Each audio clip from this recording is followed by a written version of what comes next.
It teaches you a lot about like how to handle pressure. And I've watched this and I've something that I've really been excited for my kids to learn through sports is really how to handle those pressure-filled moments.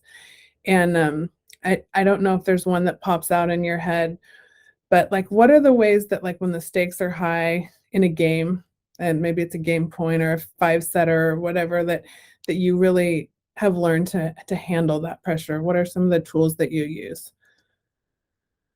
The tools I go back to are honestly the kind of cliche ones that I've been told throughout my life, and the cliche for a reason. It's because they're helpful and they're true. So one of the things that I was told when I first started playing volleyball was at a USA volleyball like training camp. They always say pressure is a privilege, and that really stuck with me because that's essentially what we're working for, is to be in the position where you feel that pressure. So I want to be playing in a national championship match. I want to be playing in front of a huge crowd. I want to be doing all these things, and I want to feel the pressure to lead my team to success because that's what I'm working for. So kind of reframing it is really helpful for me. Like, this is what I've worked for, and pressure is not a negative thing. It's a privilege, and it's something that you actually want. And then the second thing is just going back to trusting how much practice and hours I've put into volleyball, and nothing is making that moment, that pressure filled moment, different from